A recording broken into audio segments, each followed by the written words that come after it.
Nchi na wadau ya sekta ya maji wamekuwa na maoni tofauti tofauti kuhusu pendekezo la bei tozo mpya za maji. Kuhusu bei mpya hatukatai, lakini imekwenda kiasi kikubwa mno, kutoka 1730 mpaka 2700, kiasi kikubwa mno. Wananchi hataweza kulipa.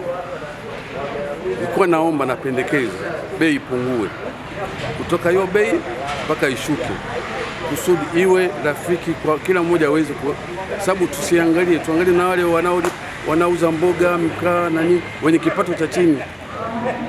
Kama bei ya mwanzo 1730 watu walishindwa kulipa wakati wanaolewa miti, je, itakapokuwa imepanda, serikali iweze kuangalia. Ni kweli mahitaji ni makubwa kwa ajili ya gharama, lakini je, hao wananchi wa kipato cha chini wataweza kumudu bei ya maji? Kama bei ya mwanzo watu walikuwa wanaolewa mita, ambacho tumetoa maoni kwa wengi tuko humu ndani, kiwango ambacho kimependekezwa ni kikubwa. Kwa hiyo tumeomba wafikirie wananchi, na huduma za maji ni muhimu, maana maji ni muhimu, lakini kiwango ambacho wameweka kiongezeke ni kikubwa. Tumependekeza wengi iongezeke 500 na sio 1000, na kwa kuwa bei ambayo ipo sasa basi wananchi bado wanashindwa kupokea mapendekezo yao, lakini pia tumeyachakata.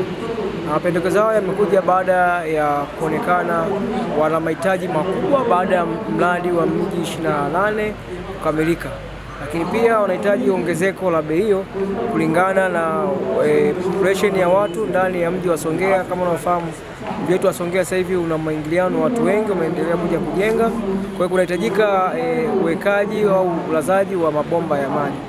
Lakini sasa katika hili tumeishauri SOWASA kwa waone namna gani ya kuweza kuangalia viwango mbadala ili kuhakikisha wananchi kwanza wanapata maji safi na salama.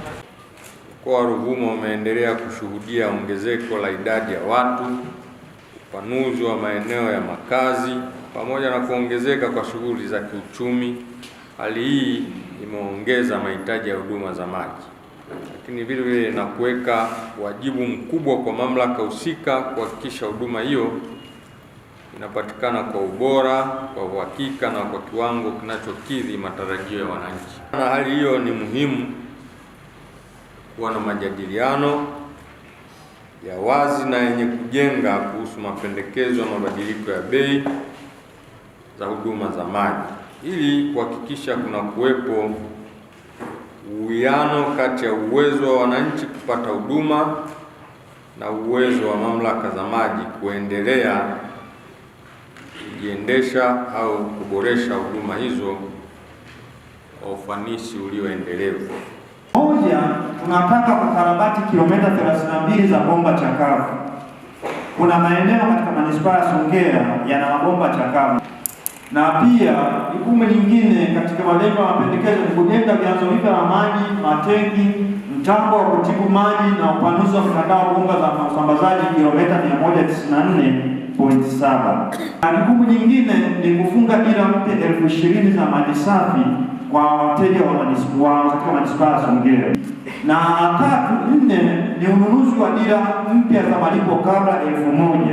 Sasa hivi tunahama kutoka kwenye mita hizi za postpaid za kulipa baada kwenda mita za malipo kabla. Ingine ni kubadilisha dira chakavu 6500 za daraja C.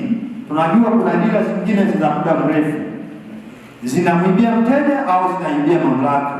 Kwa hiyo zile dira ambazo zifanye kazi vizuri natakiwa zibadilishe zote kuhakikisha kwamba mteja analipia maji aliyotumia kwa usahihi. Na nyingine ni kupanua mtandao wa maji taka kilomita 14 katika manispaa ya Songea. Taarifa tulizokuwa nazo sasa hivi hazitoshelezi kuendesha mamlaka kwa ufanisi. Ndio maana tuna review taarifa zetu ili tuweze kuendesha mamlaka yetu kwa ufanisi kama wananchi wanavyotegemea kupata huduma bora ya safi na maji safi na salama. Ambazo tunazitumia sasa hivi ni za hadi mwaka 2024 na 2025. Hivyo kwa mujibu wa kanuni za EWURA za kuomba bei za huduma za maji safi na usafi wa mazingira, mamlaka za maji nchini zinatakiwa kufanya mapitio ya gharama zake za kutoa huduma kila baada ya miaka 5. Kutoka manispaa ya Songea mkoani Ruvuma, mimi ni Osama Mohamed.